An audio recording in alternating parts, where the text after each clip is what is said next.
Finally, some wins, eh? Big wins. Big news, big wins all together. Yes. Charlie gone. That's a wild move, in my opinion. We'll get into that. It's all in Locked On Blue Jays, and it's right now.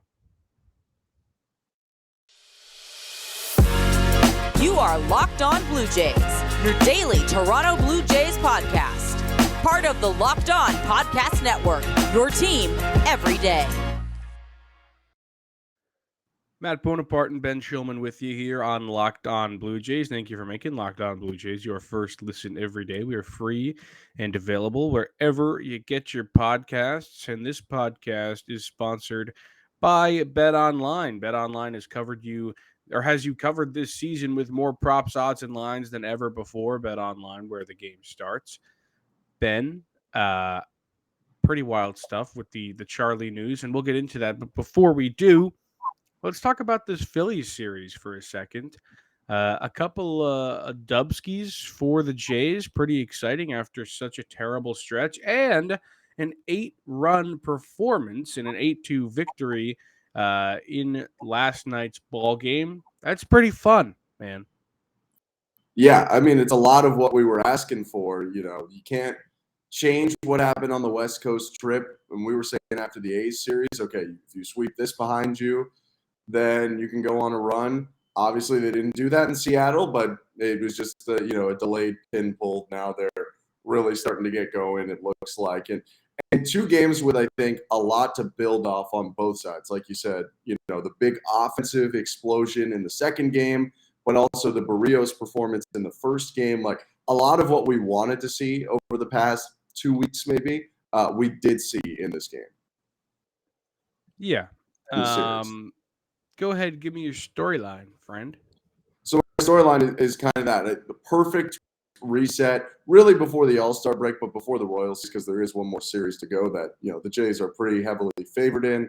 It would have been, even if they had gone on and really dominated Kansas City, if they had lost this series, which means getting 2 games swept or perhaps even split it, I don't think we would have been feeling good. We would have been like, all right, you beat the Royals, but at the end of the day, you're still not playing good baseball. But like we had talked about, and you had mentioned the record under Rob Thompson before the series, the Phillies are playing really good baseball. So to go out and shut them down, especially an offense-first Phillies team, I mean, they are built on swinging the bat, and they scored 3 runs in 2 games. Or pardon me, they scored 5 runs. 5 runs in 2 games. That's pretty much exactly what you needed to kind of give them new life now, coming home for the Phillies series, one more home series to go. And I think it puts them in a great spot to say, you know what, we had some ups and downs, but let's say they go out and win 3 of 4 against Kansas City, and they've won 5 of 6 headed to the break. They got some momentum going as we head to the second half. Yeah, pretty big game, or pretty big series. Of course, when you lose your manager, any series is going to be very interesting. Luckily, they only had 1 game, but my storyline is focus on your juju right now. You can either go the Rob Thompson way, or you could go the Phil Nevin way. Okay, and you could be very successful, like the Phillies were under Rob Thompson just to begin, or you can plummet. And everybody can walk up to Nickelback or something like Phil Nevin wanted them to do, and like they did over in Anaheim. Focus on your juju right now. Get it right, because when you fire a guy like this, a lot of the times because of the energy in the clubhouse. And we'll get into it, but focus on that right now. My MVP for this series was Teoscar Hernandez. Teoscar, a dog over these 2 games, 6 RBI, 2 homers, puts him at 11 on the season. He was really, really good, and he's currently back. I'd say he's back at prime Teoscar form, which is what this lineup needs, as we talk about so often. The guy's a dog. His OPS up around 793 right now, so he's almost at that 800 number. He's very, very good, and I'm happy to see Teoscar back. Yeah, 2 homer game in the 8-2 win, and he got the early RBIs in the 4-3 win. So he was really, really good overall. And one of his homers, he snuck out a little bit, bounced off the top of the wall, but He's exactly what they needed out of this cleanup spot. And really, we sound like broken records, but like for people who probably don't watch the Blue Jays, which our listener base is not, they are watching the Blue Jays. I don't think they realize because of how bad the early numbers are, how well Teoscar has been playing recently. If you chop, which you can't, it's a baseball season, but if you chopped off, April, May, and just made it a June, July thing, like he'd be the all-star right fielder, especially also because Aaron Judge just moved to center. But Teoscar's been really good. He was really good. I got to flip it around to the pitching side because our man Chicken Strips had his best outing as a Blue Jay. Like, absolutely. Went 7 innings, allowed 2 runs. They were unearned. It was such a shame. It was a ball bounced by Bo, and Bo takes a lot of flack. I really think it's a ball that Vladimir Guerrero Jr. has to pick. It was a pretty healthy bounce, pretty far in front of him. He doesn't pick it, and then a little bit later, 2-run homers hit. But that was in the 7th inning, too. Ross went up against Zach Wheeler, who is a legitimate contender for the Cy Young Award in the National League, and just outdueled him. I mean, the curveball was nasty. His command in general was ridiculous. He struck out 6, didn't walk a batter. You need Ross Stripling, maybe not to be that, but Ross Stripling has a 3.03 ERA and a 2.84 starters ERA. Like, you need him to be good right now because you still don't totally know. We both voted confidence in Barrios recently, but you don't totally know what you're getting out of him. And Ross, in a way, won them that game. He bought them enough time through the first couple innings that they could explode that big 5th inning where they scored 3 and then 2 more in the 5th. And pretty much by that point, it was 6-0 and it was over. So to see our man, I want to hear what you guys think because we are both chicken strip lovers. I do have an honorable mention. But to see our man Chicken Strips just balling out, I mean, there's no better way to do it. Yeah, Chicken Strip, the GOAT.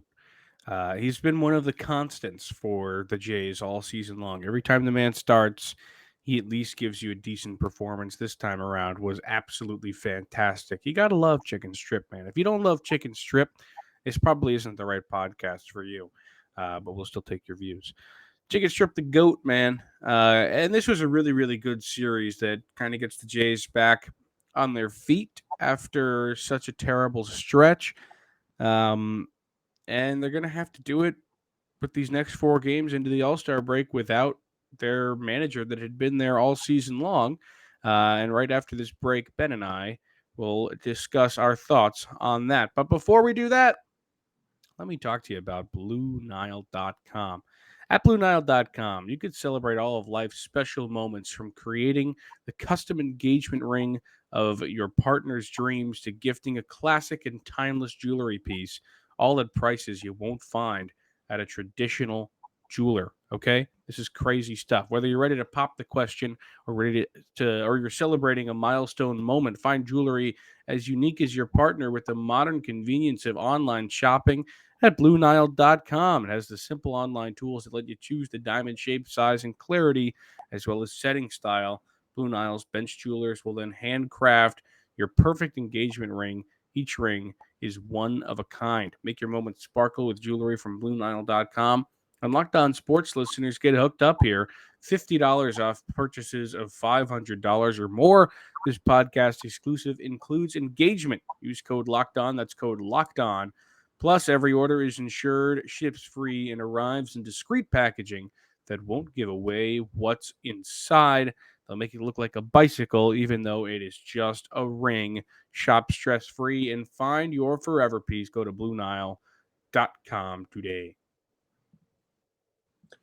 All right, let's get into it. It's what you came here to listen for. Charlie Montoyo has been relieved of his duties after 3.5 seasons with the Blue Jays. He is out. John Schneider is in.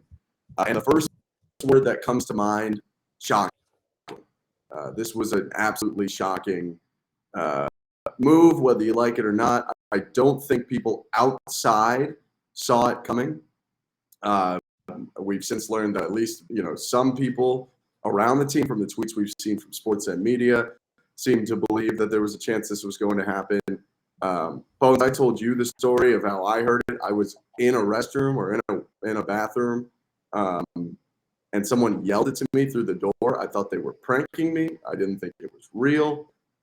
It was real, as I found out about 30 seconds later when I went to my computer. But what do you think? I guess we'll just start off. Like, what do you think about it? I think it's a wild move. You're a team that is going for it all this season. You came into this year saying, "All right, it's a World Series or bust this year." It doesn't often work out that you fire your manager and then you win the World Series. I am pretty sure the last time that happened was 2003 when the Marlins won the World Series. But it's a wild move to not try to make it work. And obviously we weren't in the clubhouse. We don't know what Montoyo was like behind the closed doors of the locker room. But I don't know. It just seems to me like this is more about saving Ross Atkins' job than it is about making the Blue Jays better. Atkins said in the post game press conference, or not post game press conference, but in the press conference, I just want to start by saying how difficult a decision this has been. I want to make it work with Charlie, or I wanted to make it work with Charlie. I'm extremely disappointed with where we are. This is a collective setback and ultimately starts with me. So you fired Charlie and it's your fault? Is that what you're saying? Like, this is all like very confusing to me. Like, he's obvious. So he's saying it's a collective setback and it's my fault. Sounds like he wasn't the only problem. Sounds like you're a big problem here, Ross. And I heard that they weren't exactly happy with the replacements they had for Kikuchi or whatnot. Sounds like it's not at all Charlie's problem. Sounds like it's all on Ross. Yeah, I mean, I do. Yeah, Ross Atkins and Mark Shapiro are not exactly like open books in press conferences. So to a certain extent, I think, and I understand it, they say what they need to say.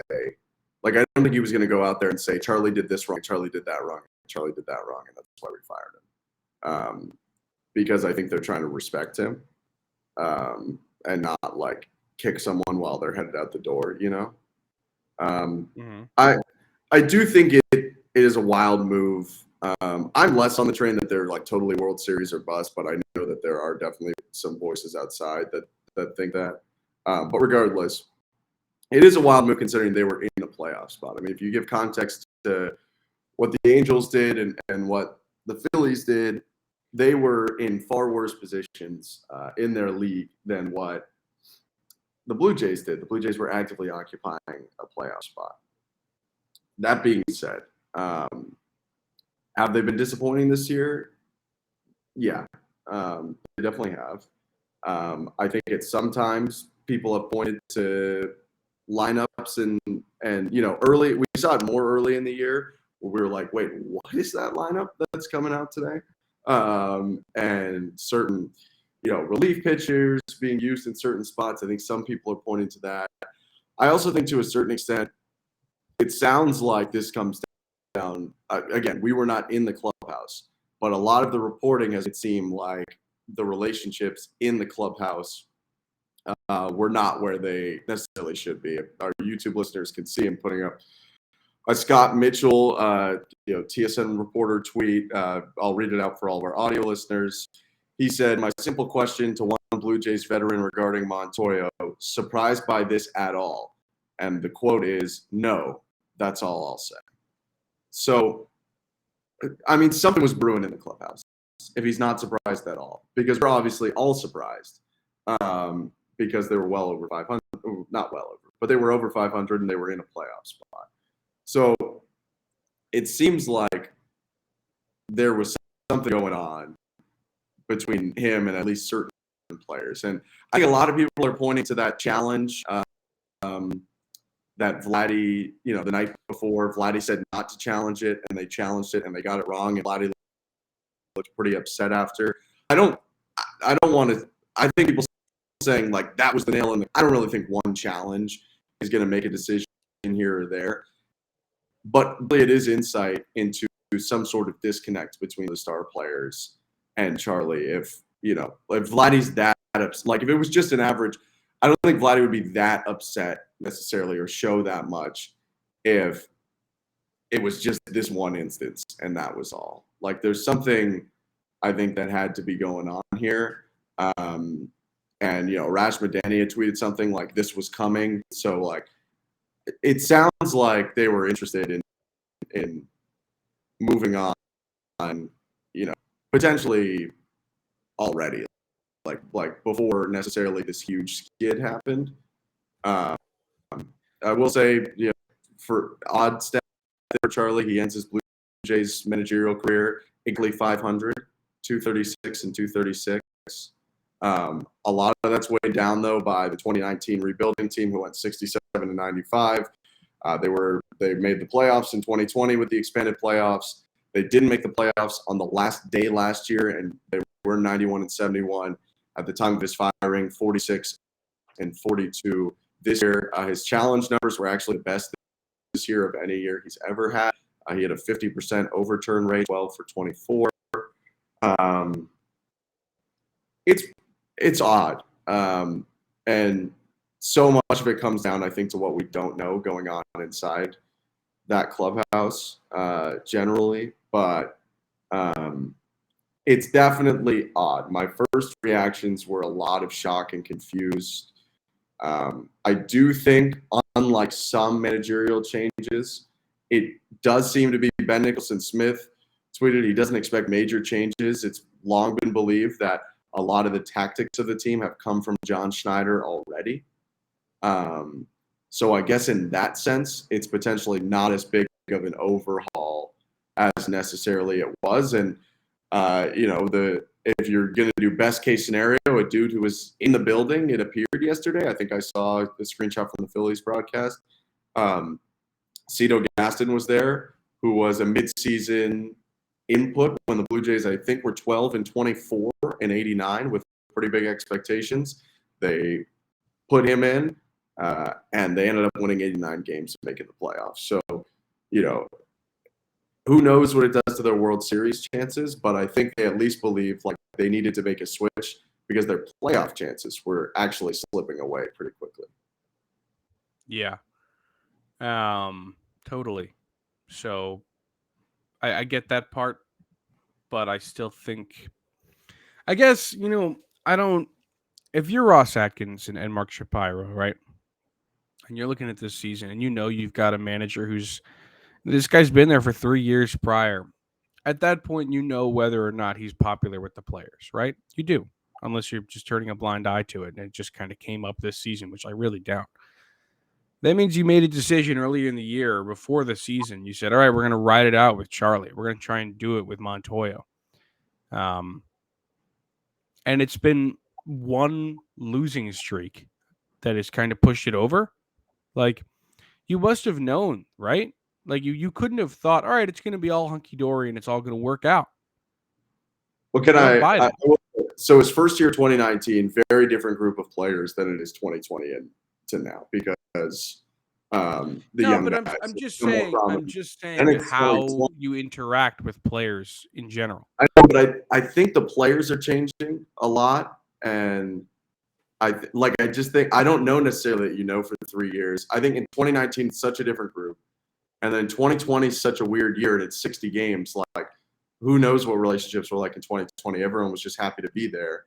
And then last year, maybe potentially they weren't good last year, but the Blue Jays were so good and finished the year 91 and 71 that it was kind of hard to argue with the success. Like, you weren't going to fire Charlie 16 games over 500, that would be outrageous. So maybe they did know, but now there's been enough signs of trouble that it's actually translating, whereas before you could have said, well, they were winning. I don't know. I guess I'm just saying, like, if the right time to fire him would have been before this season. And I don't think they could have done that off a 91-71 season because they won 91. That's happened before. That's not unprecedented. It is when you're not the New York Yankees, Boston Red Sox, and Los Angeles. What about like the NBA when Dwayne Casey got fired after winning Coach of the Year? The NBA is an example of just like no one's contract means anything. You can move anyone at any point in time, whatever. I don't know. I think that was a wild move when that happened, but I think it could have happened. Anyway, what's done is done. And John Schneider, we hope the juju's good, brother. Yeah. Charlie Montoyo seems like a really nice guy overall, so best to him. John Schneider too got a win in his first game, so that was nice. A guy who's had some of those minor league managerial seasons with some of these guys, so it looked like he was having a lot of fun in his first game in the dugout, and maybe more fun to come. We're going to talk about the Kansas City Royals series coming up, but first, maybe you want to get some action on that series. Maybe because of that, you're going to go to BetOnline, your number one source for all your betting needs and sports info. Find all the latest sports developments, league reviews, and news, including this year's NHL playoffs and Major League Baseball. BetOnline is your continued source for all your sporting wagering information, including live betting, esports, and scores. And BetOnline.net remains the best spot for all of your sports scores, podcasts, and news this season.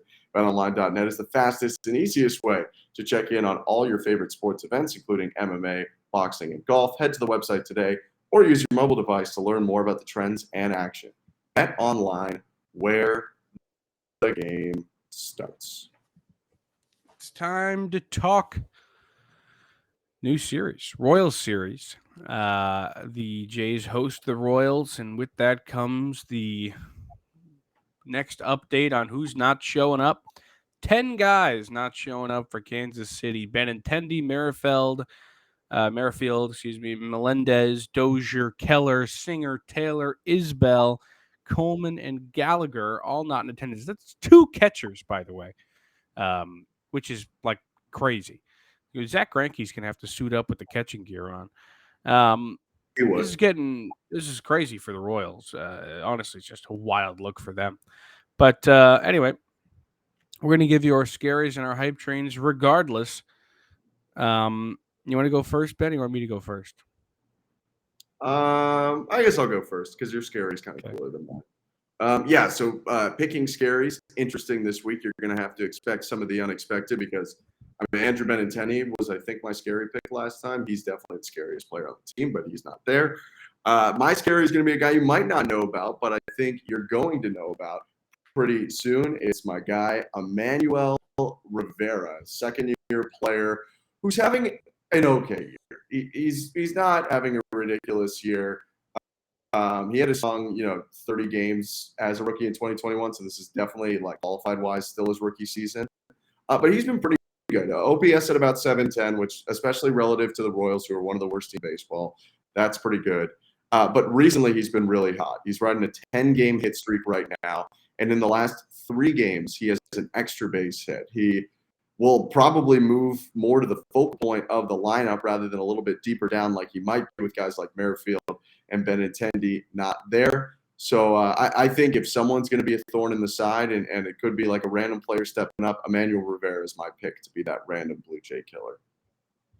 Okay, that's fair. I'm going Bobby Witt Jr. here, son of former Texas Ranger right-handed pitcher Bobby Witt. He's got hits in 8 of his last 9 games, 14 hits over that span, 6 runs, a homer, 6 RBI. The guy's kind of been raking, good for a 368 batting average in those 9 games. A BABIP of nearly 400 means this guy's putting the ball in play and it's finding a hole. Bobby Witt, also with elite speed, doesn't steal as many bases as I wish he did, only 16 on the season, but according to Baseball Savant, he's the fastest guy in baseball in terms of sprint speed, 30.5 feet per second, which is like insane to me. Bobby Witt's that dude, and I think he's going to tear it up when he comes to Toronto. Hopefully, they can limit his greatness, but he's a very, very good player, and he's helped the Royals to a few wins in their last 10. So I'm going to go Bobby Witt there. That's a good pick. I mean, Bobby Witt is the guy. He was, for anyone who's interested in the minor leagues, he was the cover of Baseball America's like paper copy prospect guide that some people still get. Hilarious because he's going to play a single minor league game, for the next 10 years if things work out right. But he's been good. he's the leader of this team this week. I mean, Andrew Benintendi, Whit Merrifield are gone. This is Bobby Witt Jr.'s team to lead right now. So if they're going to play well, it's going to be on the back of Bobby Witt. Let me go over to another young stud at shortstop for my hype train, Bo Bichette, who's quietly had a really solid July. Over 13 games. By the way, your major league leader in plate appearances and at-bats, which I think matters. I think it's cool to have a guy that plays a lot. American League leader in games as well. So that's nice. But that's 13 games, 16 hits, 5 of them extra base hits, hitting 308 in July with an OPS above 800. Strikeout numbers are high, but at the same time, that's almost like a symptom of when Bo's going well sometimes because he swings so hard and swings at so much stuff that he is bound to strike out a decent amount.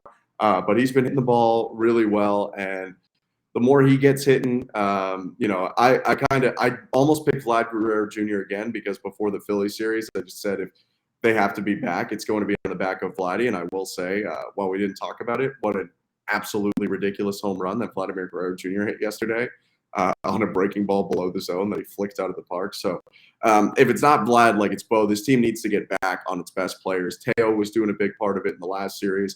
I'm looking to Bo to keep it going here in the 4-gamer versus Kansas City. Totally. Bo, also that dude, got great hair, as we all know. I'm going Kevin Gausman here, a guy who has less good of hair, even though it's as long. He got hurt in that July 2nd start, which is his last start against Tampa Bay, if you'll remember that. But he is going to start in this Kansas City series, which is very exciting. In his last full start against Boston, what are you saying? Sorry, he's starting today. Yes, he is. In his last full start against Boston on June 27th, if you'll remember, it's 7 innings, 10 Ks, no runs. So I'll take that every single day of the week. Gausman, I hope, goes out there and is just going to shove because he is a dog. Yeah, I mean, I think he's going to go out there and actually help the rotation in terms of giving them confidence. I hope Barrios can kind of take some of that and be a little consistent going forward. But when you lose Gausman in this rotation, Manoah is really the only guy you can rely on 100% of the time. So hopefully Gausman comes back and is the same dude. Yeah, I mean, I was at that July 2nd game. It was scary. It was good to hear that it wasn't something more serious than, a really bad bruise. And I think this is a great, some of us were wondering, okay, could he potentially maybe get involved in the Seattle series? But I do think now, even though they obviously got swept in Seattle, now that he's more healthy and he gets, frankly, a bad team to come back against, like it's a good way to bring him back in. He was rolling before, like he had that little blip, but then he was kind of rolling again before he got hurt. So if he can get one more good start in, I think he can really feel good about his last month or so before the All-Star break. He should be in the All-Star game, but he's not, so he'll get some much-needed rest there and then keep it going in the second half. Well, the Jays win today, but that's all the time we've got. Thanks for making Locked On Blue Jays your first listen every day. Tomorrow we will be – actually, we won't be – oh, no, we will be. Tomorrow we'll be back with the Prospect Roundup and all your other favorite delights. Maybe he was a Blue Jay, first one of Ben's career. Now make your second listen Locked On MLB Prospects. Host Lindsey Crosby is a prospect encyclopedia. He's going deep on the MLB stars, so tomorrow it's free and available wherever you get your podcast. Don't forget to email us. And if you made it this far in the video, tell us your favorite kind of cooking pot. We'll see you next time.